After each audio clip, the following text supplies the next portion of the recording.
Look at that look. He's just thinking about, he's just like trying to look not interested. And he is like, I have the nuts versus the wildest guy at the table.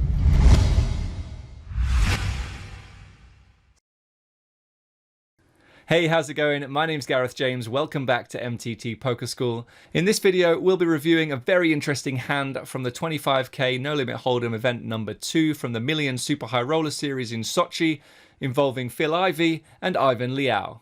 Phil Ivey was once regarded as the best all-around poker player in the world, and here he is up against the unorthodox Ivan Leow, so this should make for some interesting analysis. Ben Heath makes a brief cameo as well. So the hand starts with Ivey raising to just over a min raise from the hijack with King 10 offsuit. Leow makes a somewhat unorthodox call with pocket queens in the small blind, and Ben Heath defends the big blind with 6 deuce suited.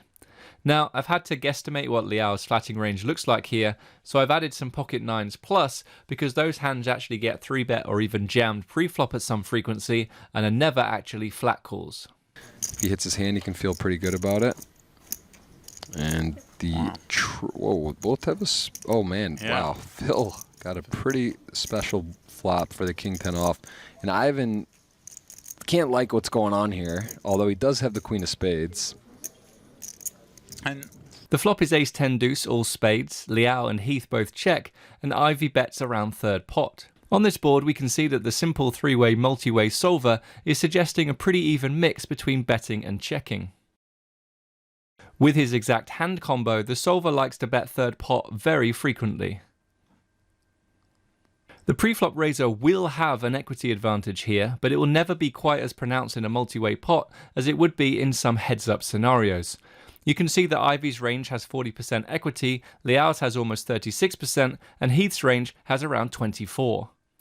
This is one reason why multi-way strategies can be very, very different compared to heads-up pots.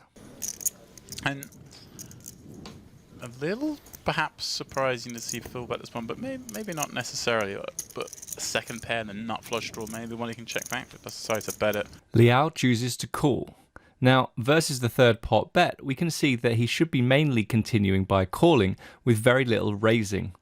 He'll be calling his flushes, sets, 2 pair, and top pair, together with some combo draws and some flush draws. Hands like under pairs, second pairs, and third pairs are most likely to continue when they contain a spade.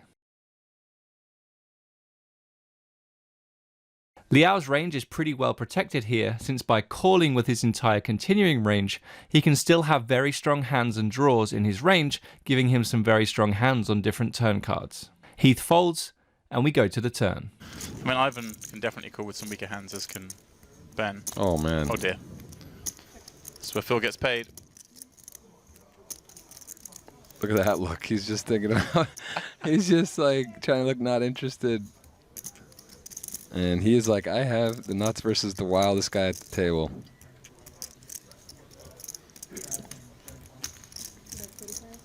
The turn is the 7 of spades, Leow checks, and Ivey goes for a bet of around 60% pot. We can see from the solution that Ivey should be checking almost 3/4 of his range here, which includes hands like 2 pair and top pair, together with some sets and flushes. His exact combo of the King of Spades, 10 of Diamonds wants to mix on this turn card, either betting 60% pot around 57% of the time, and checking the rest. If we look for bluffs from Ivey on this turn, we can see that some second pair, third pair, weak pair, and nothing type hands, as categorized here by the solver, are getting bluffed at some frequency. These bluffs are designed to get anything less than 2 pair to fold now, which obviously means that Leow's range, should he choose to call, will be fairly strong going into the river. 45 is the bet. Ivan, of course, will be going nowhere with the second nuts.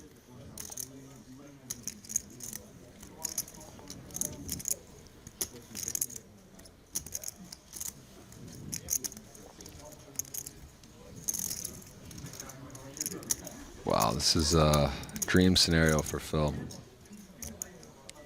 I mean, this is just a question of how much he bets is how much he's going to win, right? Once again, we can see that Leow wants to just continue by calling, and there is no raising. He's now folding top pair and worse, as I mentioned earlier, and only continuing with 2-pair, sets, and flushes. He set up a pot-size river shove. Yeah, and there's just... And the board does pair, but that's still... That shouldn't really change us, right? Because Phil's not betting a set or 2-pair on the turn, that sizing, is he?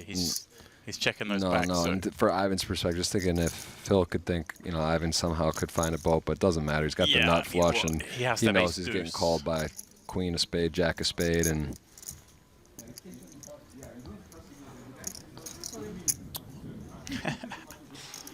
The deuce of hearts is a very interesting card as it does pair the board, making full houses possible. Leow checks, and Ivey now jams with the nut flush. On the face of it, it's very hard to know what Ivey could be bluffing with here, but thankfully, we have the solution so we can find out. We can see that there is a little bit of second pair, third pair, weak pair, and nothing getting bluffed by Ivey here. What you might find interesting is that Ivey can only value bet the nut flush or better here, so hands with the queen of spades in them are now just getting checked back at full frequency. The commentators are actually spot on when they say that Ivey wouldn't bet any sets on the turn or even any 2 pairs for the sizing that he chose. So when he lands on this river card, he doesn't actually have many quads or boats at all. Pocket tens is the only hand on the turn that he could sometimes choose to bet for the bigger sizing. And that's why there's just a smidgen of full houses for Ivey to jam on the river. If we do go back to the turn momentarily, you can see that pocket twos are getting bet, but for a much smaller sizing. 2 pairs and top set are just getting checked back, and it is just pocket tens that are getting bet for a big sizing a little bit of the time. So all of this means that Leow is only really worried about the king of spades. When he holds just the queen of spades, he really just has a bluff catcher, and that idea is supported by the EV of a call, as you can see in the solver. The EV is very, very low. Pretty marginal, if you ask me. Leow can still have quads and full houses to call, and these are going to be much higher EV than the queen of spades second nut flush. So at the end of the day, Leow has to believe Ivey is capable of jamming enough bluffs here in order to make the call. Let's see what happens. And Ivan saw this going differently in his head. Yeah. He saw a trap turn into a just limped tough queens. situation. Just flat the queens, pardon me, from the small. Makes the second nut flush. You gotta think, what hand is Phil bluffing in this scenario, though? To ship it like this, is he turning? Is he just got a random? Ivan does not appear to be a guy that is going to be folding second nuts. I mean, and you can't blame him really in this spot. It's just you can't fold this one. You gotta. I don't know, man. You know.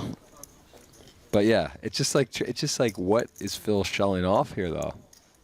You know, is there maybe the board pairs are? You're right though. Like, is he doesn't bet a set or 2 pair? No, he doesn't.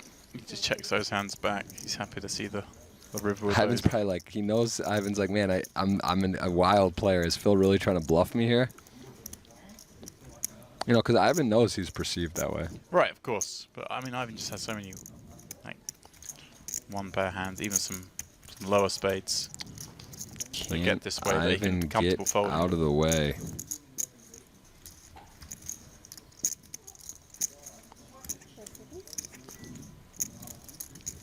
Yeah, maybe you're right. Maybe he just thinks he's not going to try and bluff me. I think he can get away. Ivan has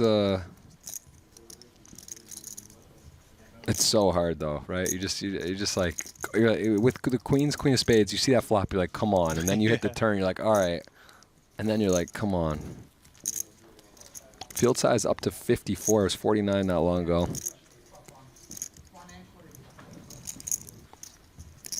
His head's in the right spot here. He wants to lay it down.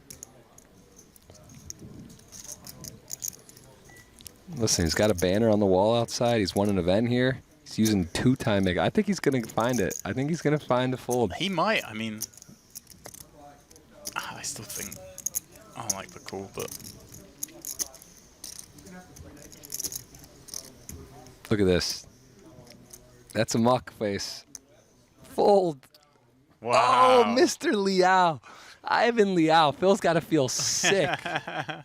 Oh my goodness, what a world-class fold there. Wow. Very nice. Where's you go, Jeff? I mean, that's... Ivey, good fold? That's... Huh? Yes. You cannot. So that's going to do it today for our analysis of this nut flush versus second nut flush spot. Just a quick reminder that we have recently partnered with Simple Poker, so if you're interested in any of their software and you want 10% off, then follow the link in the description down below. Let me know what you think about this kind of analysis in the comments so I know whether to continue to make this kind of content in the future, and hit the subscribe button right now if you haven't done so already. I've been Gareth James, you've been watching MTT Poker School. I'll be back very soon with a brand new video, but until then, take care and I'll see you soon. Bye bye.